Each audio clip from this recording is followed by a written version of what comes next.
Subscribe करें और bell दबाएं ताकि कोई खबर रह न जाए।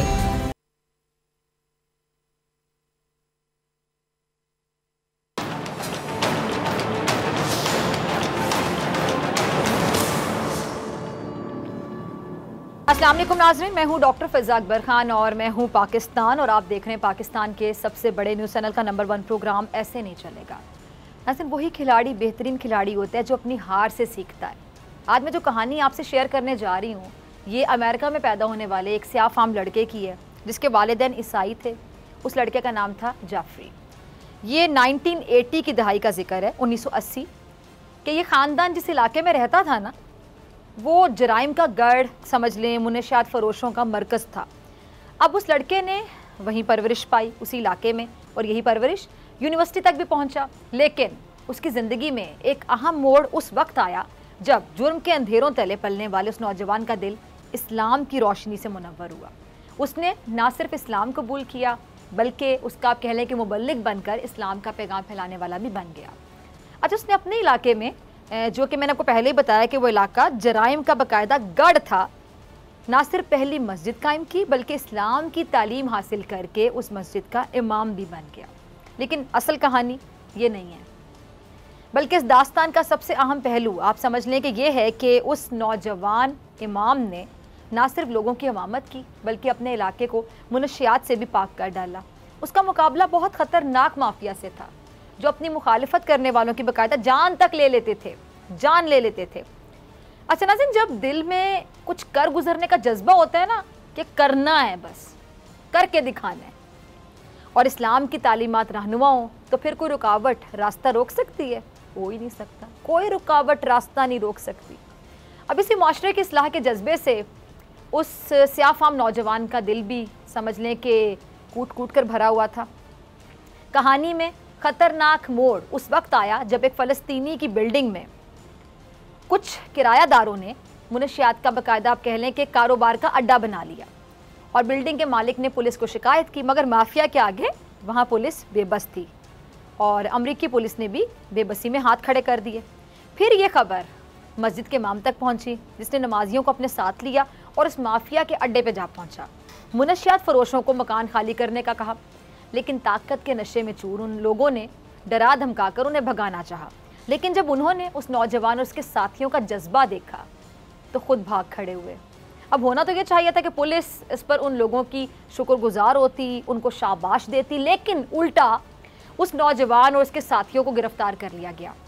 मगर टीवी और अखबारात ने उस वाक़े पर उस नौजवान को खूब सराहा और पुलिस के रवैये को तनकीद का निशाना बनाया, जिससे उस नौजवान की शोहरत में कह लें, वक़ार में, इज़्ज़त में इजाफा, बहुत इजाफा हुआ। अब ये उस नौजवान का कह लें कि सच्चा जज्बा था, नीयत। कहते हैं ना कि अमाल का दारोमदार नीयतों पर होता है, इंसान वही कुछ पाता है तो उसकी नीयत है। अब उस नौजवान की नीयत अच्छी थी, सच्ची थी, खरी थी, जज्बा बहुत था, सच्चा था, बहुत प्योर था कि उसने अपने इलाके को मुनशियात फ़रोशों से पाक करना है और करके दिखा दिया। जज्बा, नीयत। अब नाज़रीन, आज दुनिया उस नौजवान को इमाम सिराज बहाज के नाम से याद करती है। देखा आपने कि उन्होंने कैसे माफिया को शिकस्त दी। ये कहानी नहीं है बल्कि अमेरिका में होने वाला एक सच्चा वाक़या है जिससे आप बहुत कुछ सीख सकते हैं। सीखने वाले जिनकी नीयत हो, जिनका जज्बा हो, वो सीख सकते हैं, हर कोई नहीं। अब बात कर लेते हैं हमारे मुल्क पाकिस्तान की। बदकिस्मती कह लें कि हमारे यहाँ भी हर शोबे में एक माफिया कब्ज़ा जमाए बैठा है। ये कोई 2-4 साल की बात नहीं है बल्कि तिजारत हो, सियासत हो, दहाइयों से इस माफिया के निर्गे में है। और पहली बार इस माफिया को जिसने ललकारा है उसका नाम है इमरान खान, जो इस वक्त पाकिस्तान का प्राइम मिनिस्टर है। इसीलिए वज़ीर आज़म बार बार ये दोहरा रहे हैं कि वो मुल्क से करप्शन और करप्ट माफिया का सफाया करके दम लेंगे, लेकिन आज वो इसी माफिया के ख़िलाफ़ जद्दोजहद की वजह से खुद मुश्किल में आ गए हैं। और ज़ाहिर सी बात है ये तो होना ही था, क्योंकि अपने खिलाफ उठने वाली आवाज़ को दबाने के लिए माफिया कुछ भी कर सकता है, सब कुछ कर सकता है। इसीलिए बात यहाँ तक आ पहुँची कि वज़ीर आज़म इमरान खान साहब को असम्बली से एतमाद का वोट लेना पड़ रहा है। अच्छा, ये वही मैदान का, मैं आपको बात बताऊँ, जो वही आप इंसान आप कह सकते हैं कि मैदान का खिलाड़ी कहलाता है जो बहादुरी और दयानतदारी से अपना खेल पेश करे। अब वज़ीर आज़म इमरान खान साहब जिनका मकसद करप्शन और नाइंसाफ़ी का खात्मा है, जिन्होंने अपनी सियासत का आगाज़ करप्शन के खात्मे के अज़म से लिया, उन्होंने सियासत से करप्शन के खात्मे के लिए एक तवील जंग की और वो अब भी इसके खिलाफ बड़ी बहादुरी से लड़ रहे हैं। तहरीक इंसाफ की हुकूमत एहतसाब का नारा लगाकर इक़्तिदार में आई और इमरान खान की हुकूमत में ही बड़ी बड़ी आप कह लें कि सियासी मछलियाँ एहतसाब के कांटे में आकर फंसी। इससे पहले आप कह लें कि एहतसाब अगर था ना तो वो रस्मी सा एहतसाब, वो दौर चल रहा था कि रस्मी एहतसाब। लेकिन तहरीक इंसाफ की हुकूमत ने एहतसाब करने वाले इदारों को आज़ाद किया, जिसके नतीजे में बड़े बड़े नामी गिरामी एहतसाब की भट्टी में पहुँचे और उन्होंने इस एहतसाब की आग से बचने के लिए इमरान खान की राह में मुश्किलात पैदा करना शुरू कर दी। कभी जलसे, कभी इस्तीफे, कभी लॉन्ग मार्च और धरने की धमकियाँ, तड़ियाँ। लेकिन इमरान खान पता नहीं किस मट्टी के बने कि उन पर कुछ असर ही नहीं हुआ। कोई और होता ना तो कब का हार मान चुका होता। लेकिन हमारे जो प्राइम मिनिस्टर हैं अब भी पुरअज़्म हैं और उनके हौसले हम कह सकते हैं कि अभी भी बुलंद हैं और वो करप्ट माफिया को साफ साफ कह चुके हैं और बार बार कहते हैं कि चाहे उनको अपोजिशन में क्यों ना बैठना पड़े, वो करप्ट माफिया के आगे अपने सर को कभी नहीं झुकाएंगे। अच्छा, करप्शन के खिलाफ जारी अपनी जंग को वो कहते हैं कि मैं कभी नहीं रोकूंगा। अच्छा नाज़रीन, सियासत में जारी इस जंग को लेकर कल का दिन बहुत अहम है। वज़ीर-ए-आज़म इमरान खान साहब कल असम्बली से एतमाद का वोट लेने जा रहे हैं और ऐसे में PDM के सरबराह ने कल होने वाले अहम इजलास के हवाले से ऐलान करते हुए कि PDM का कोई मेंबर भी कौमी असम्बली में शिरकत नहीं करेगा। यानी PDM हुकूमत पर भरपूर तरीके से सियासी वार करने को तैयार है ताकि प्राइम मिनिस्टर को सख्त से सख्त टाइम दिया जा सके। शेख रशीद साहब इस हवाले से इजहार ख्याल करें, कुछ कहना है शेख साहब को, ज़रा क्लिप चलाइएगा थी। इमरान खान हंस रहे थे, मुस्कुरा रहे थे, ऐसा कहना है शेख रशीद साहब का। यानी इतने मुश्किल वक्त में भी खान साहब मजबूत चट्टान की तरह खड़े हैं। यकीनी तौर पे बहुत बड़ी बात है, बहुत बड़ी बात है। और ये वही कर सकता है जो अपने मकसद को ज़िंदगी पर तरजीह देता है, जज्बा, जमहूरी, सियासी और इखलाकी इक़्तिदार को इक़्तिदार पर तरजीह देता है। अब इसीलिए प्राइम मिनिस्टर इमरान खान साहब ने खुद एतमाद का वोट लेने का इतना बड़ा फैसला किया और वो भी इतनी जल्दी कि अपोजिशन भी हैरान हो गई, परेशान हो गई। इन्होंने तो प्लान बना रखा था ना कि तहरीक अदम एतमाद का नाम ले लेकर वज़ीर आज़म को डराएंगे, धमकियाँ देंगे, तड़ियाँ लगाएंगे, प्रेशराइज करते चले जाएंगे, ब्लैकमेलिंग, इमोशनल ब्लैकमेलिंग। लेकिन वज़ीर आज़म ने खुद ये काम करके उल्टा इन्हें परेशान कर दिया। आखिरी हरबे के तौर पे अपोजिशन ने ऐलान किया है कि PDM जो जमातें हैं उनका कोई रुकन असम्बली इस इजलास का हिस्सा नहीं बनेगा। यानी अपोजिशन कल के इजलास का बॉयकॉट करेगी। लेकिन मैं आपको बता दूं, इससे कल कौमी असम्बली की कार्रवाई पर कुछ असर नहीं पड़ेगा। अगर PTI और इसके तमाम इत्तेहादी कल इजलास में आ गए तो आज वज़ीर आज़म की ज़ेर सदारत पार्लिमानी पार्टी इजलास में 179 अरकान ने शिरकत की और वज़ीर आज़म को एतमाद का वोट लेने के लिए 172 की हिमायत दरकार है। अब चाहे अपोजिशन का कोई मेंबर इजलास में शरीक हो या ना हो, वज़ीर आज़म इमरान खान साहब को हर सूरत कम से कम 172 अरकान का एतमाद हासिल करना होगा। अगर इमरान खान एतमाद हासिल नहीं कर पाते तो हुकूमत को घर जाना होगा। अब यही वजह है कि वज़ीर आज़म ने आज अपने इत्तेहादी जमातों का इजलास बुलाया। अब इस इजलास में 179 मेंबर्स मौजूद थे। इमरान खान साहब ने इन सब मेंबर्स को हिदायत की है कि वो कल 12 बजे से पहले असम्बली पहुँच जाएँ, क्योंकि 12 बजे के बाद असम्बली का दरवाज़ा बंद हो जाएगा। अब ज़ाहिरी सी बात कि हुकूमत को इस बात की फ़िक्र तो होगी ना कि उसके अरकान वक्त पर असम्बली पहुँच जाएँ, क्योंकि हुकूमत के लिए कल की सूरत हाल आप कह लें, वो कहते हैं ना डू और डाई वाली सिचुएशन है। वज़ीर आज़म का अब इम्तिहान है, सब अरकान को इकट्ठा रखें और वक्त पर असम्बली में उनकी हाज़िरी भी यकीनी बनाएं। और अगर इमरान खान वज़ीर आज़म रहने के लिए मतलूबा फिगर हासिल कर लेते हैं तो यकीनी तौर पर अपोजिशन इसको क्या कहेगी कि तीसरी कुव्वत का ये किया धरा करार देंगे। अभी तो अपोजिशन इमरान खान को हारा हुआ कह रही है और अगर वो जीत जाते तो आपको पता है इन्होंने क्या कहना, खुद अंदाज़ा लगा लें कि अपोजिशन क्या क्या कहेगी। पता नहीं कौन कौन सी तीसरी कुव्वत और क्या क्या बातें करेंगे। एहसन इकबाल साहब का रस्तू पाकिस्तान, आशर रस्तू पाकिस्तान का क्लिप होगा, ज़रा चलाइएगा। वज़ीर आज़म ने कल कौम से खिताब में इतनी बड़ी बात कह दी जो आज से पहले किसी हुक्मरान को कहने की आप कह लें कि हिम्मत तक ना हुई। वज़ीर आज़म इमरान खान साहब ने क्या कहा कि वो हारने की सूरत में इक़्तिदार को खुदा हाफिज़ कह देंगे। अब आप बताएं, ऐसे में उन्हें हारा हुआ शख्स कैसे करार दिया जा सकता है? इस बंदे की हिम्मत को तो सलाम पेश करें ना, कि क्या दिल है, क्या जिगर है इस बंदे का जिसका नाम है इमरान खान, कि इस सिचुएशन में आप देखें कि वो सबके सामने खड़े होने के लिए तैयार हैं और उन्होंने कहा कि अगर वो हारते हैं तो वो इक़्तिदार को खुदाफिज़ कह देंगे। अब अपोजिशन की हिकमत अमली क्या थी, स्ट्रैटेजी, कि पहले वो चेयरमैन सेनेट लाएंगे और उसके बाद अदम एतमाद की तहरीक लाएंगे। इनके तो शायद वहमो गमान में भी नहीं होगा, लेकिन वज़ीर आज़म साहब ने बर वक्त फौरी फैसला करते हुए अपोजिशन की उम्मीदों पर पानी फेर दिया, कन्फ्यूज़ कर दिया अपोजिशन को प्राइम मिनिस्टर साहब ने अपने दिमाग को इस्तेमाल करते हुए। अब अगर कल इमरान खान साहब एतमाद का वोट लेने में कामयाब हो जाते हैं तो आइन की रूह से हुकूमत के खिलाफ 6 महीने तक कोई अदम एतमाद की तहरीक नहीं लाई जा सकती। 6 महीने तक। अभी जो ज़राए हैं इस बात की तस्दीक कर रहे हैं कि इमरान खान साहब ने अपने उन अराकीन को अजाले का मौका दे दिया जिन्होंने अपने ज़मीर फ़रोख्त करते हुए PDM को वोट दिए। अब इमरान खान साहब ने उनके लिए आम माफ़ी का ऐलान भी कर दिया और क्या कहा है प्राइम मिनिस्टर साहब ने कि वो कल उनको एतमाद का वोट देते और अपनी गलती का अजाला कर लें। अब इस पर भी ऑपोजिशन को बड़ी टेंशन है, बड़ी तकलीफ़ है और होगी। और वो क्या कहेंगे कि इमरान खान साहब ने अपने अरकान को, ये जो अपने अरकान थे उनको आम माफ़ी नहीं दी बल्कि उनको NRO दे दी है, जबकि मुस्लिम लीग नून की नायब सदर ने तो टिकट चलाने का एतराफ़ किया था। और अब वो कह रही है कि हुकूमत इदारों को दरमियान में ला रही है। अब आप अंदाज़ा कीजिए नाजरीन, ये बात कह मतलब कौन ये बात कह रहा है? क्लिप होगा ज़रा मरियम नवाज साहिबा का, चलाइएगा तो ना आपने। मुझे हैरानी हो रही है बाकायदा नाज़रीन, आपको भी हो रही होगी कि ये नून लीग की नायब सदर साहिबा किस मुंह से ये कह रही है कि हुकूमत इदारों को दरमियान में ला रही है। अब देखा जाए तो मोहतरमा ये बात साफ साफ कहना चाहती हैं कि इदारे इमरान खान के पीछे से हट जाएं। और सबसे अहम पॉइंट ये मोहतरमा क्या फरमा रही हैं कि हुकूमत की वजह से DG ISPR को कहना पड़ रहा है कि फ़ौज को सियासत में मत घसीटें। अब ये इनका ओवर कॉन्फिडेंस आप समझ लें कि आसमान की हदों को छू रहा है। ये जो बातें कर रही हैं यही वजह है कि भूल बैठी है कि DG ISPR हुकूमत से नहीं बल्कि इन लोगों से मुखातिब थे। इनको तो ये समझ नहीं है कि मुखातिब किस। पाक फौज के तर्जुमान ने पाक फौज पर सियासत में मुदाखलत का इल्जाम लगाने वालों को कहा साफ साफ, इनसे मुखातिब थे। कहा इनको साफ साफ कि अगर आपके पास सबूत है तो पेश कर दें, सीधी सीधी सबूतों पे आ जाए ना, फिर अगर है तो पेश करें, सबूत से बात करें, हवा में तीर ना चलाए। और अब हुकूमत ने तो कभी पाक फौज को तनकीद का निशाना आपको पता बनाया ही नहीं है, तो जाहिर सी बात है इसका मतलब है कि फौज के तर्जुमान की गुफ्तगू का महवर ऑपोजिशन थी, हुकूमत नहीं थी। क्योंकि हुकूमत उन पर तनकीद के नश्तर नहीं बरसाती, ऑपोजिशन बरसाती है। इनसे मुखातिब थे वो कि भाई बात करें तो सबूतों के साथ करें, वरना बस करें, बहुत हो गया, ऐसे नहीं चलेगा। और फौज का इमेज खराब करने का ठेका ये शेर बने फिरते हैं, सो कॉल्ड शेर, ये शेर वाली पार्टी ने उठाया हुआ है। किस मुंह से हुकूमत पे पाक फौज का इमेज खराब करने का इल्जाम लगा सकते हैं ये लोग? और आज नून लीग की नायब सदर साहिबा अपने कल पार्टी टिकट चलने वाले बयान पर वजाहत दे रही कि मेरा ये मतलब नहीं था, वो मतलब था, वो मतलब नहीं था, ये मतलब था, फला मतलब नहीं था, ये नहीं था, ब्ला ब्ला ब्ला। और क्यों इतना सफाइयाँ देनी पड़ती हैं आपको भी पता है, लेकिन सच इनके मुंह से बाहर आ गया।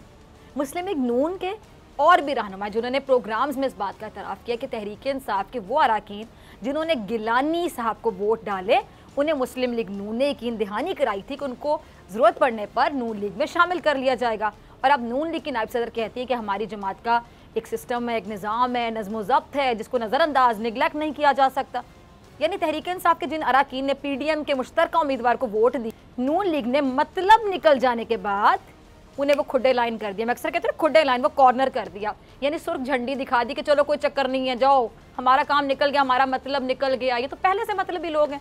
मैं तो उनसे पूछती हूँ जिन्होंने अपने ज़मीर बेचे, ज़मीर के सौदे किए, अपनी वफादारियाँ बेच दी पता नहीं किस चक्कर में, उनको नहीं पता था कि नून लीग वाले तो हाथ करने में माहिर हैं।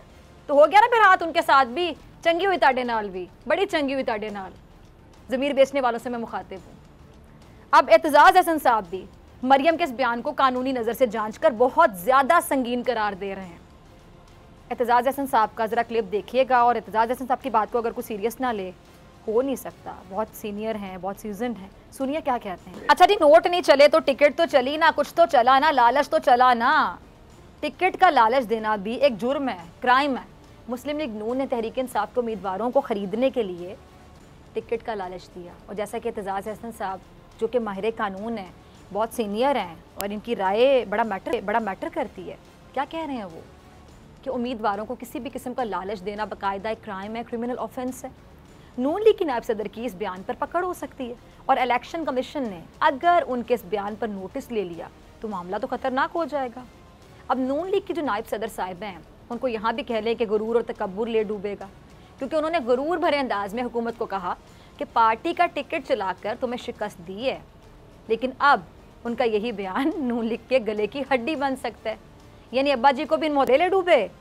अब जो रही सही थोड़ी बहुत नून लीग की साख रह गई है, जो थोड़ी बहुत अगर रहेगी, अगर पे ज़रा गौर कीजिए तो वो भी ले डूबेगी इस बयान से। मतलब मरियम नवाज़ आप ही रास ना आई नून लीग को, ना अब्बा जी को आपके मशवरे रास आए। अब ना नून लीग जो बेचारी, जो सीनियर लोग हैं नून लीग के, आपको पता है बेचारे कुछ कह नहीं सकते, ज़ाहिर बात है। बादशाह सलामत की बेटी इनके आगे बेबस हैं, कुछ कह नहीं सकते सबके सामने। ऑफ द रिकॉर्ड तो बेचारे पता नहीं कहाँ कहाँ अपने दुख दर्द बयान करते हैं बेचारे, जो सीनियर लोग हैं जिनकी मैं इज्जत करती हूँ। कुछ सीनियर लोग हैं इनकी पार्टी में भी। इलेक्शन कमीशन भी इस पर आपको पता है कि अगर ये बयान को बाकायदा देखा जाए तो ये जो बयान है ये कि छोटा बयान नहीं, बड़ी बात है, ये बहुत ख़तरनाक हो सकती है। और इलेक्शन कमीशन भी इस पर अगर हरकत में आ जाता है, जो कि आ सकता है और आना भी चाहिए, और अगर इलेक्शन कमीशन ने ऐसा कर दिया तो फिर इलेक्शन कमीशन की हिमायत में बोलने वाली ज़बान आपको पता नहीं क्या करेगी, आग उगलने लगेगी। और वहाँ ये जो इलेक्शन कमीशन है, वहाँ से मुझे ज़रा याद आया क्या कि वज़ीर-ए-आज़म इमरान खान साहब को भी इस इदारे से आपको पता है कि बहुत शिकवे शिकायतें हैं, और उन्होंने खुलकर इसका इजहार भी किया। खान साहब का क्लिप होगा जिसमें वो गिले शिकवे कर रहे हैं, ज़रा चलाइएगा टीम। अच्छा, खान साहब इलेक्शन कमीशन से बाकायदा शिकवे कर रहे हैं और उसको बता रहे हैं कि वो अपनी जो आइनी जिम्मेदारी है उसको पूरा करे। अब इमरान खान साहब ने यह भी कहा है कि जो इनके अराकीन बिके हैं इलेक्शन कमीशन की कमज़ोर पॉलिसीज़ जो है ना, उसकी वजह से हमें उनका पता नहीं चल सका। अब नाज़रीन, इलेक्शन कमीशन भी एक मोहतरम इदारा है, इंतखाबात जैसी अहम और भारी जिम्मेदारी को अंजाम देता है, और सब यही एक्सपेक्ट करते हैं, उम्मीद करते हैं कि इलेक्शन कमीशन के होते हुए धांधली का तो सवाल ही पैदा नहीं होगा ना।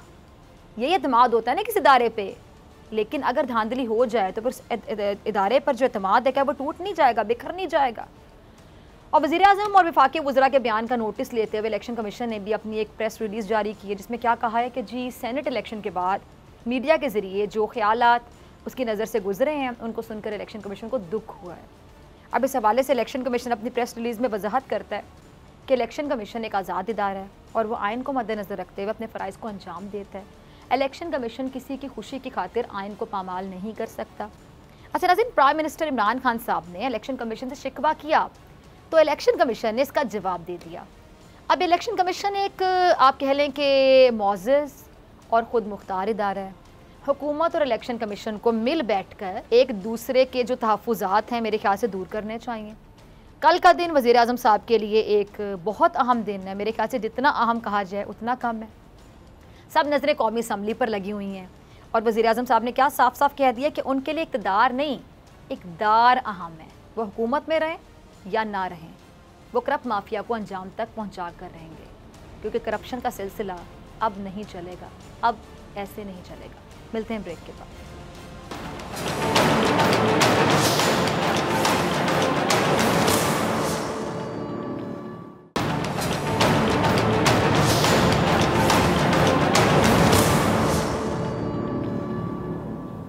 वेलकम बैक नाजरीन। मार्च का महीना शुरू होने से पहले ही औरत मार्च का शोर आपको पता है कि पूरी कुव्वत के साथ सुनाई देने लगता है, और ये आहिस्ता आहिस्ता कह लें कि रफ्ता रफ्ता मौजूए बहस बनता रहता है। यानी हर कोई औरत मार्च के हवाले से बात कर रहा होता है। अब मेरे ख्याल से किसी भी तहरीक या मार्च या इज्तिमा वगैरह की हिमायत या मुखालफत के लिए लाजिम है कि सबसे पहले उसके मंशूर और सरगर्मियों का जायज़ा लिया जाए, और फिर उसके बाद शमूलियत और अदम शमूलियत या फिर अदम शमूलियत का फैसला किया जाए। अच्छा, क्या में पाकिस्तान से लेकर आज तक की तरक्की और खुशहाली में एक औरत का किरदार मेरे ख्याल से बहुत अहमियत का हामिल रहा है। आप लोग अग्री करेंगे। कोई मुआशरा परफेक्ट नहीं होता, लेकिन हर मुआशरे में आप कह लें कि छोटे मोटे मसाइल तो होते ही हैं, और हमारे मुआशरे में भी कुछ मसाइल हैं, कुछ बहुत ज़्यादा हैं, इसमें कोई दो राय नहीं है।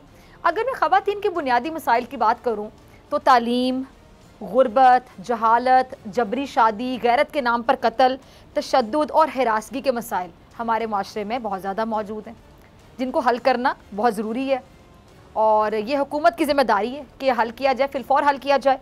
अब हमारे मज़हब ने अगर मैं कहूँ कि औरतों के हकूक़ को बहुत तहफ़्फ़ुज़ दिया है तो आप सब अग्री करेंगे, लेकिन क्या इस पर इम्प्लीमेंटेशन किया जाता है? मुआशरे की जो गरीब या मुतवस्सित तबका है, उनकी औरतों की अक्सरियत को जिन मसाइल का सामना है, क्या वो हल हो चुके हैं, या बहुत गौर तलब बात है कि उनको हल होना ज़रूरी है। अब हर साल 8 मार्च को औरत मार्च का पूरे पाकिस्तान में एहतमाम किया जाता है, जिसमें एक मुतालिबा ये होता है कि इनको जी आज़ादी दी जाए, और इस पर ब्रिटिश का एक मौक़िफ़ है। क्या कहते हैं वो, ज़रा ये क्लिप चलाइएगा टीम जी। तो आपने क्लिप देखा, इस पर बात करने के लिए मेरे साथ मौजूद हैं मुसन्निफ़, ड्रामा निगार, किसी तारुफ के मोहताज नहीं, खलीलुर रहमान कमर साहब। खलील साहब, बहुत शुक्रिया आपके वक्त के लिए, ज्वाइन करने के लिए। खलील साहब, ये जो औरत मार्च हो रहा है, हर मार्च में होता है, इसमें एक आज़ादी का लफ्ज़ बोला जाता है, कहा जाता है, मेन मुतालिबा अगर मैं कहूँ कि जी ख़वातीन को आज़ादी दी जाए। आज़ादी का मतलब क्या है, मुराद क्या है? ये जो प्ले कार्ड्स उठाए होते हैं उन पे जो आज़ादी होती है वो आज़ादी दूसरी आज़ादी से मुख्तलिफ कैसे? क्योंकि हमारे मुआशरे में आप देख रहे हैं कि ख़वातीन कहाँ पे आपको नज़र नहीं आती। कोई भी शोबा देख लें, ख़वातीन अपने जो सलाहियतें उसका लोहा मनवाती हुई नज़र आ रही हैं, मुल्क का नाम रोशन कर रही हैं। फिर ये जो औरत मार्च में जो औरतें जाती हैं वो जो आज़ादी मांगती हैं, ज़रा समझाने की कोशिश कीजिए कि वो आज़ादी इस आज़ादी से किस हद तक मुख्तलिफ है? क्योंकि मुझे लगता है कि आज़ादी तो है ख़वातीन को पाकिस्तान में, क्या नहीं कर रही ख़वातीन? बिस्मिल्लाहिर्रहमानिर्रहीम। अस्सलाम वालेकुम everybody who is listening and watching this time. अस्सलाम वालेकुम फिज़ा। फिज़ा, फ़िलासफ़िकली बेशर्मी और बेहयाई के पास कोई दलील नहीं होती। मैं ये लास्ट टाइम भी जब ये फितना खड़ा हुआ तो मैंने अर्ज़ किया कि जो मंशूर ये उठाए फिरती हैं वो एक नाकारा चीज़ है। वो मंशूर सब मानते हैं, मसला मंशूर का है ही नहीं है। मसला उन घटिया बेहया नारों का था जो आग लगाने के लिए वजूद में आए हैं।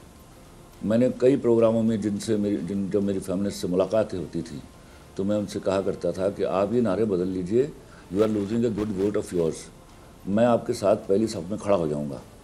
अब इस बात को समझिए कि ये जो इतनी बड़ी जलालत है इस मुल्क में क्यों इन्फ्यूज़ की जा रही है। मैं इसके बारे में पॉलिटिकल रीज़न पहले भी बता चुका कि your country is the only Islamic country on earth. और आप याद रखिएगा, जितने भी ताकतवर इस्लामिक मुल्क हैं, आप अगर पिछली दहाइयों में मुड़कर देखें तो उनके साथ जो उनका जो हशर हुआ, आज वो अपने पैरों पर खड़े होने के बराबर नहीं है। हो क्या रहा है कि ऐसी बदनसीब और बदकिस्मत औरतें जो 4 अंग्रेज़ी की किताबें पढ़ाई हैं वहाँ से, और पता नहीं कैसे they have been hired, but you know हमारे यहाँ बदकिस्मती है, मुसलमानों में गद्दार पैदा करने की इतनी कैपेसिटी है कि हम हर दूसरे कदम पर एक गद्दार देखते हैं। और ऐसे एक मुल्क में जिसका नाम इस्लामी जमहूरिया पाकिस्तान है और वो चला रहा है डेमोक्रेसी, घटिया डेमोक्रेसी, जिसका हशर आपने 2 दिन पहले देखा इस मुल्क में, और उसके साथ उसको सपोर्ट कर रही है कैपिटलिस्टिक इकोनॉमी। ये बातें इतनी जुड़वाएं और समझने के लिए ज़रूरी हैं कि खुदा के वास्ते अगर अभी भी इससे सरफ नज़र किया गया तो हम तबाही के दहाने पर जाकर खड़े हो गए हैं। आप समझते हैं कौमें सिर्फ फाइनेंशियल एस्पेक्ट्स की वजह से चलती हैं, अपनी फाइनेंशियल पावर की वजह से चलती हैं? No, not at all. कौमें अपने सोशल सेटअप पर और नॉर्म्स के ऊपर चलती हैं। हमारी ये बदकिस्मती है, हम अपनी किसी बात पर प्राइड लेने के लिए तैयार नहीं हैं। हम किसी की माँ को अपनी माँ कहते हैं। बदकिस्मत लोग हैं हमने अपनी ज़बान की बेहुरमती की। हम अंग्रेज़ी पढ़ के यहाँ से, कनाडा से, अमेरिका से, इंग्लैंड से काम जब यहाँ करते हैं तो सिर्फ उर्दू में करते हैं, या पंजाबी में करते हैं, या सिंधी में करते हैं, या बलोची में करते हैं, या पश्तो में करते हैं। लेकिन हम इतने बेशरम लोग हैं कि हमने अंग्रेज़ी बोलने वालों को तवाना समझ लिया है। पहली प्रॉब्लम ये है। दूसरी प्रॉब्लम ये है कि यहाँ शोरश बपा की जानी है। ये जो औरतें जो बाहर आके नाचती हैं उस दिन, या वो जो मजाक उड़ाती हैं हमारी सोशल नॉर्म्स का, इनको देखकर अंधों को नज़र नहीं आता क्या इनको इससे ज़्यादा क्या आज़ादी चाहिए? और मैंने पिछली दफ़ा भी मुतालबा किया था, मैं दरख्वास्त करूँगा, मैं हाथ जोड़कर दरख्वास्त करूँगा, ये जितनी लड़कियाँ आती हैं मार्च निकालने के लिए और ये जो उस दिन नाचती हैं और इस तरह के बेहुदा नारे लोगों को दिखाती हैं, प्ले कार्ड उठा के लेके आती हैं, इनके बाप और इनके भाइयों से मेरी दरख्वास्त है कि उस दिन आप भी शामिल होइए इनके साथ। पहली बात। दूसरी बात, आइए आज आज़ादी की बात करते हैं। ये आज़ादी क्या है? इन्होंने पैट्रियार्की का इल्ज़ाम लगाया, पिदरसरी निज़ाम का नारा उठाया और बाप को गाली दी। हमें बाप से चाहिए आज़ादी, ये था इनका नारा जो मैं सुन कर आया हूँ। और ये खुले बंदों बोलती हैं। सॉरी मैं आपकी बात काट, मैंने इनको कहीं बैठे हुए सवाल पूछा, अगर बाप के खिलाफ निकलती है बाहर, बाप के खिलाफ नारा लगाती है, भाई के खिलाफ नारा लगाती है, तो बाप और भाई साथ कैसे आके खड़े हो जाएंगे? तो अपने बाप और भाई के खिलाफ निकली हुई है बाहर। फिजा अब रुक जाओ। जी। मैंने इनसे सवाल पूछिए, आप पूछिए। जब मैं प्रोग्राम में नहीं हूँगा और ये आपके मत्थे लगेगी तो इनसे पूछिए कि इनके पास कोई स्केड्यूल है, कोई टाइम टेबल है कि ये जो आज़ादी है। हम ये जो बाप की इनकी अपनी मर्जी जो है, जो एक बदतमीज़ाना नारा इन्होंने उठाया हुआ है, जिसकी इनके पास कोई जस्टिफिकेशन नहीं है, बट ये दूसरों को सवाल करने वालों को कहती है आपको समझ नहीं आई तो ये समझाइए इनको, बोलिए फ़र्ज़ कीजिए हम ये नारा कुलियतन मान लिया जाता है कि मेरा जिस्म मेरी मर्ज़ी, तो ये मर्ज़ी कब शुरू होगी? बच्ची जब पैदा होगी तब, साल भर की होगी तब, 2 साल की हो जाएगी तब, 4 साल की हो जाएगी तब, 8 साल की हो जाएगी तब, 14 साल की हो जाएगी तब, या ये उस वक्त शुरू होगी मर्जी जब वो गलती और गुनाह करने के काबिल हो जाएगी? तो इसका मतलब है ये जस्टिफाई कर रही हैं कि आज से 1400 साल पहले, या पहले तो ये मान रही हैं कि उस वक्त से पहले तक बाप की मर्जी चलेगी। तो जब बाप की मर्जी चलेगी तो आज से 1450 साल पहले जो बाप बेटी को दफना दिया करते थे वो सही करते थे? हाँ, बेशर्मो, 16-18 साल पालने वाला बाप अगर 18 साल के बाद उसकी आपकी निगाहों में इज्जत नहीं रहती तो असल में आप आपकी नज़रों में आपकी अपनी इज्जत नहीं है, आप अपनी तौहीन खुद कर रही हैं। और मैं आपको बताऊं, ये एक अलाव है, ये वो अलाव है जो मेरे यहाँ की नेक नाम औरतों के दुपट्टे जला रहा है। और मैं आज बोलता हूँ it is high time now. मैं मर्दों से रिक्वेस्ट करता हूँ कि कोई आदमी इनके खिलाफ कोई रैली लेके ना निकले, कोई एक दूसरा मार्च ना निकाले, लेकिन मेरी आज दरख्वास्त है अपनी नेक नाम बावफा और बाकिरदार औरतों से, ये जूता आपके मुंह पर मारा जा रहा है, पलट कर जूता मारिए इनके मुंह पर। ये जो मुट्ठी भर 35-36 नाम नेहाद वीमन राइट्स की के बारे में बात करने वाली औरतें हैं, इनको अब मज़ा चखाने की ज़रूरत है, चैंपियन बनी फिरती हैं। दुआ और कोशिश कीजिए कि इस तरह की गंदगी जो है अगले साल के 8 मार्च तक मोहित ना हो जाए। That's my answer. अच्छा, खलील साहब, औरत मार्च के मुखालिफ मर्द हैं, चलो मान लिया कि जी मर्दों के खिलाफ निकलती हैं तो मुखालिफिन बहुत ज्यादा जो तादाद है वो मर्दों की। मैं गारंटी देता हूँ वो मर्द नहीं है, औरतें भी हैं। मैं I can write in my blood they are not man. Checkup करवाइए उनका, ठीक है। अच्छा, मैं खुद एक खातून हूँ, मैं औरत मर्द ही नहीं है जो औरत में हवा हया और वफा को नहीं मानता। ठीक, अच्छा, मैं खुद एक खातून हूँ, मैं इस औरत मार्च के खिलाफ हूँ, क्योंकि इस तरह के प्लैक कार्ड्स उठाए होते हैं, ऐसी ऐसी चीज़ें लिखी होती हैं कि मेरे ख्याल से मैं वो अल्फाज नहीं बोल सकती, आप नहीं सुन सकते, बहुत सी चीज़ें हम दोहरा ही नहीं सकते वो प्लैक कार्ड्स पे जो लिखी होती हैं। तो ये किस किस्म की औरतें हैं, ये कौन सी औरतें हैं जो ऐसे प्लैक कार्ड्स उठा के खड़ी होती हैं, कैमरा ऑन होता है कैमरे के सामने, और आपको याद है ना कि वो गेज और लेस्बियंस के हुकूक की भी बात कर रही थी। मतलब कोई कॉन्सेप्ट है हमारे मजहब में गेज या लेस्बियंस के हुकूक का, यानी औरत के साथ, मर्द के साथ, यानी आपका बेटा बेटे के साथ महफूज नहीं, आपकी बेटी बेटी के साथ, किसी लड़की के साथ महफूज नहीं, ये तो उनके हुकूक के लिए बाहर निकले थे। ये रियासत की जिम्मेदारी थी कि ये बिखरी हुई बदमस्त औरतें जब इस तरह के गंदे और घटिया और गलीज और बेहया नारे लेकर निकलती हैं तो इनका पता चलाया जाए, इनके बापों से रब्ता किया जाए, इनके भाइयों से रब्ता किया जाए, इनके डाटा तो कलेक्ट कीजिए। ये मेरे यहाँ की बच्चियों को भटका रही हैं, ये कौन हैं, इनके पीछे क्या है, कौन फंड कर रहा है इनको, कहाँ से आ रहा है ये पैसा जो इतने इस तरह दंदनाती हुई ये बाहर निकल आती हैं।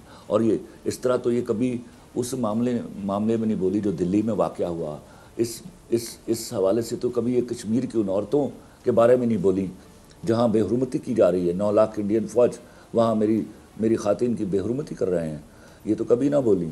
ये कौन से मसाइल थे जिनको लेकर ये यहाँ बाहर निकली हैं? और इनको पता है, आपको पता है, इनका डाटा कलेक्ट करवाइए और उसी दिन का डाटा मंगवाइए कि इनके पर्स, इनके जूते, इनकी चीज़ें इनकी मेडों के हाथ में होती हैं और वो बेचारी वहाँ जिनके हुकूक के लिए ये बात करी होती है वो वहाँ सुकड़ी हुई डरी हुई बैठी होती है इनकी गाड़ियों के अंदर। These are the privileged women who are taking advantage of the आप ये कहना चाह रहे हैं आपके मुल्क में पॉलिटिकल और फाइनेंशियल इंस्टेबिलिटी है। प्रैक्टिकली ये उन औरतों के हक में खुद भी नहीं है, ये सिर्फ एक ड्रामा होता है, एक तमाशा होता है लोगों के सामने। इनको पता भी नहीं होता। इनको कहिए ना, इनको कहिए, इन सारी औरतों को कहिए कलमा पढ़ के, इनके भाई भी आए और ये कलमा पढ़ के वहाँ हलफ लें कि जिन दूसरी औरतों के हुकूक के लिए निकले हैं ये उनसे शादियाँ करवाएंगे अपने भाइयों की, अपने बेटों की। हो क्या रहा है? जिन हुकूक की बात कर रही हैं, जिस आज़ादी की बात कर रही हैं, जिस बेहयाई की बात कर रही हैं, आपको नहीं पता ये मर्दों को सूट करती है? मर्दों को तो चाहिए ऐसी औरतें, जितनी 2 नंबर औरतें होंगी उतना मर्दों को फायदा है। और कम से कम उन मर्दों को फ़ायदा है जो हलाल कमा के खा नहीं रहे, जिनके यहाँ करप्शन का पैसा जिनकी तिजोरियाँ भर रहा है। उसका नतीजा क्या होता है? उसका नतीजा ये होता है कि आपके यहाँ जो आपकी नेक नाम औरत है वो सुप्रेस होना शुरू होती है साइकोलॉजिकली, क्योंकि कम पढ़ी लिखी, सिर्फ 4 अंग्रेज़ी की किताबें पढ़ के अंग्रेज़ी बोलने वाली लड़कियाँ लाखों के पर्स उठाए। वो कहाँ से आते हैं पर्स? कमा के तो नहीं दिए जाते ना, कमा के लिए नहीं जाते।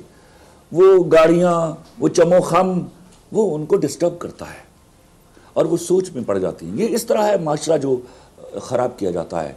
एवोल्यूशनरी हमारा नेगेटिव एवोल्यूशन जा रहा है। हम बदकिस्मती से उस मनफी इर्तकाई प्रोसेस से होते हुए वापस उस 1450 साल पहले की दुनिया की तरफ जा रहे हैं और इनको नहीं पता। अच्छा खलील साहब, ये कुछ मेरे भी ज़हन हो में एक जाए, बात ये आई, एक इस्लामी माशरा है। जी, यहाँ से अगर लोग बाहर निकल आए, जिसको मैं बार बार टालता हूँ और बार बार मिन्नत करता हूँ, मैं जब उलमाए दीन से मिलता हूँ, मैं जब मजहबी अमायदीन से मिलता हूँ, मैं उनको भी हाथ जोड़ के दरख्वास्त करता हूँ कि खुदा के वास्ते इस मामले को निबेड़ने के लिए इनके साथ दस्तों गिरेबा मत होइएगा। इंटरनेशनल मीडिया इस ताक में बैठा हुआ है कि कब आप इन पर हमला करें और वो चीखे आपके खिलाफ। ये हमारी जो औरत है ना, पॉइंट रेस कर दिया जिसके मैं आना चाह रही थी। जिसके हाँ खलील साहब, एक अहम पॉइंट जरा मैं आप खत्म करें। अच्छा, अहम पॉइंट ये है, बाकिरदार औरत है, जैसे ये जूता अब निकाल के उसको मारना है इनके मुंह पर, and that is quite necessary. ठीक है। अच्छा खलील साहब, जैसे आप अक्सर देखते होंगे कि 5th जनरेशन वॉरफेयर की बात होती है कि जो इंडिया है, खासतौर पे हमारा रिवायती 5th जनरेशन वॉर ये है कि जी आपको तलवारों की, बंदूकों की जरूरत नहीं है। जिस मीडिया पे आप वॉर कर रहे हैं, आप मीडिया के थ्रू किसी को भी टारगेट कर रहे हैं। जैसा इंडियन मीडिया है, क्या करता है? आपके सामने है, हकाइक छुपाता है, पता नहीं क्या चेहरा दिखाता है, भारत का असल चेहरा छुपाता है, कश्मीर के हवाले से गलत रिपोर्टिंग करता है। इसी तरह ये 5th जनरेशन वॉर की तरह हम इसको समझ सकते हैं कि औरतों को इस्तेमाल किया जा रहा है एक बड़े एजेंडे के लिए, और ये पाकिस्तान को या इस्लामी जमहूरिया पाकिस्तान को, मैं कहूं तो गलत है, नुकसान पहुंचाने की एक बहुत बड़ी साजिश है। That's a very fatal tool which is being used in 5th generation war, और चूंकि उमूमी तौर पर इसके दिए हुए जख्म जो हैं वो फौरी दिखाई नहीं देते। जिस तरह अभी हमारे लोगों को पता चला और वो अब इस अकीदत से बार बार मेरी तरफ देखते हैं और मैं एक्चुअली उनकी तरफ देख रहा हूँ कि this is high time now कि इनको we should combat with the right now, instead कि ये बीमारी ज़्यादा फैले और हमारे सोशल सेटअप को डिस्टर्ब करे। याद रखिए, इस बात को बड़ी बारीक बीनी से समझना होगा। मर्दों में शादी का रुझान कम हो रहा है। जब 2 नंबर औरतें इस तेज़ी से अवेलेबल होने लगेंगी, आप याद रखिएगा शादियों का रुझान कम होगा। मर्द जल्दी शादी नहीं करेंगे, because when this number of women are available readily to them, और हर टाइप की, तो फिर उन्हें जाने की क्या ज़रूरत है। और इन लड़कियों को, इन बच्चियों को समझना होगा ये अपने पैरों पर कुल्हाड़ी मार रही हैं। Man will not trust them at all. बीवी का एक कॉन्सेप्ट है जो मर्द के यहाँ मौजूद है और मौजूद रहेगा। वो आपके इस my past is my past and your past is your past के ऊपर आपसे शादियां नहीं करने वाले। वो आपके साथ दोस्तियां कर लेंगे। दोस्तियों का आप समझती है आपने घड़ी है, ये ईजाद की है, ये टर्म ये मर्दों ने ईजाद की अपनी सहूलत के लिए। कहीं मैंने लिखा था कि मर्द की सहूलत का नाम है तवाइफ। खुदा के वास्ते इस लाइन को गौर से समझिए, मैं क्या कह रहा हूँ। उनके लिए, मर्दों के लिए सहूलत मत बनिए। वो तैयार हैं, जितनी मर्जी सप्लाई बढ़ा दीजिए। वो घात पर बैठे हुए चोर हैं, यानी हम कह सकते हैं। तो आप वो तो फिर खलील साहब आपकी बात से मैं कंक्लूड करूं। ठीक है, आपकी ये पूरी जो गुफ्तगू, आप बहुत अहम बात कर रहे हैं, बहुत ही गहरी बात कर रहे हैं। आई विश के लोगों को समझ आए, लोग समझें जो आप समझाना चाह रहे हैं। आपने क्या जुमला बोला कि मर्द की सहूलत का नाम है तवाइफ। ये बड़ा गहरा जुमला है, अगर इसके मतलब डेप्थ में कुछ जाके समझना चाहे। यानी मैं आपके इस जुमले से कंक्लूड कर सकती हूँ कि ये जो औरतें हैं जो सहूलत बन रही हैं, चाहे वो जहन्नुम में जाए, इज्जत नहीं करती, इनकी अपनी नजर में इनकी अपनी इज्जत नहीं है। ओह यस, ये अपने हाथों अपने नाखून, तो फिर बाकियों से इज्जत का मुतालिबा कैसे कर सकती हैं? और नोचने के बाद ये अपनी इज्जत नहीं करेगा तो दूसरे से मुतालिबा क्यों करे? हया और वफा के अलावा औरत के पास कोई खूबसूरती नहीं है। शक्ल बहुत डाउन द लेडर आती है, याद रखिएगा। और याद रखिए, मैं बार बार कहूँ, लड़कियां खूबसूरत होती हैं, सबसे खूबसूरत नहीं होती। इस बात को समझना होगा। अच्छा खलील साहब, ये आपके बड़ा खिलाफ बोलती हैं जो औरत मार्च वाली कुछ खवातीन हैं। लास्ट टाइम में मुझे याद है कि आपके खिलाफ बड़ा बोला गया था, बड़े गमो गुस्से का इजहार किया गया था, और बहुत से लोगों को ये लगता है कि आपके जितने भी ड्रामे हैं, आप जो भी लिखते हैं, आप औरत के बहुत खिलाफ हैं। बल्कि आपका लास्ट में जो ड्रामा बड़ा मशहूर था, वो 2 टके की लड़की या औरत वाला एक डायलॉग था, बहुत ज़्यादा मशहूर था, ट्रेंड करता रहा ट्विटर पे। तो आपसे मेरी एक दफ़ा बात हुई थी, तो आपने कहा कि बेटा मैंने औरत के हक में लिखा है ड्रामा, लोगों को क्यों समझ नहीं आया। तो आज तक लोगों को लगता है कि आप औरत के खिलाफ लिखते हैं, और इसीलिए शायद ये खवातीन जो है इनको लगता है कि आप इनके खिलाफ बोलते हैं। जरा ये क्लियर कर दें कि बाकी वो ड्रामा या आपका जितना भी लिखा हुआ काम है वो औरत के खिलाफ है, लोगों को ऐसा क्यों लगता है? आपको ये बेशर्मी थी, मैंने लास्ट टाइम भी बताया था, इसका अर्ज किया था कि इन्होंने एक चीज़ उठाई अपने मफाद के लिए, उसको इस्तेमाल करने की कोशिश की, लेकिन व्यूअर समझदार था। आप देखिए ना, पहले 12 एपिसोड एक औरत गलती और गुनाह कर रही थी। मैं जो चाहता था वो ये था, अगर ये गुनाह और गलती सरजद हो रही है तो मर्द उसको थप्पड़ ना मारे, उस पर तेजाब ना फेंके, ऑनर किलिंग ना करे उसकी। तो आप गौर फरमाइए, ये मैं औरत की तरबियत कर रहा था या मर्द की कर रहा था उस वक्त। 12 एपिसोड मैंने उसको एक थप्पड़ नहीं पड़ने दिया, और वो अपनी मर्जी से अपना घर छोड़ के चली गई। अब चली गई के बाद वो जाने, अल्लाह जाने, वो जाने और कानून जाने। फिर कानून रियासत है, कानून कुदरत है, वो अपने तक सजाएं दिया करते हैं। उसमें और भी 3 लड़कियां थीं, और फिर कुदरत के कानून ने सजा दी उसको। और ये ऐसी ही सजा होती है, 99% ऐसी ही सजा मिलती है। पछतावे के आंसुओं के सिवा बाकी कुछ नहीं रहता इनके पास। ये ठीक है। अच्छा, लास्ट मिनट है खलील साहब, क्या पैगाम देना चाहेंगे औरत मार्च की जितनी भी खवातीन बाहर निकलेंगी, जो ऑलरेडी आप पर काफी गमो गुस्से का इजहार करती रहती हैं। मुझे पूरी उम्मीद है कि प्रोग्राम देखने के बाद भी बहुत से लोग ऐसे हैं जो आपको तनकीद का निशाना बनाएंगे, और आप उसके लिए पहले से तैयार रहते हैं। तो क्या पैगाम देना चाहेंगे आज आप ये मेरे प्रोग्राम से, बोल न्यूज के प्लेटफॉर्म से, ऐसी खवातीन को जो कि औरत मार्च के नारे लेके, प्लेकार्ड्स लेके बाहर आती है, और ऐसे जो नारे वो आम पाकिस्तान की औरतों भी समझ नहीं आते, वो भी इस हक में नहीं है। जी क्या कहेंगे आप? जी, मैं अर्ज कर रहा हूँ कि वो जैसे तैसे कैसे भी हैं इस मिट्टी से, मेरे हैं, दे बिलोंग टू मी। मैं सिर्फ ये दुआ करता हूँ, बोले मेरे खिलाफ, अल्लाह उनको हिदायत दे। ठीक है, बहुत शुक्रिया खलील रहमान कमर साहब आपके वक्त के लिए।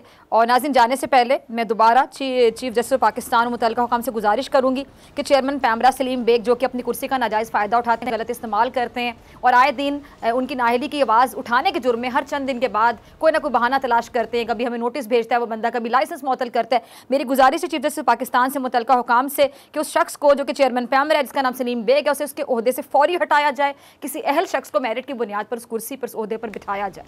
इसी के साथ डॉक्टर फिजा अकबर खान को दीजिए इजाजत। आपसे मुलाकात होगी इंशाअल्लाह पीर के रोज, सेम टाइम सेम चैनल। अगर जिंदगी ने वफा की, दुआ में याद रखेगा, अपने प्यारों का बहुत ख्याल रखेगा। अल्लाह ने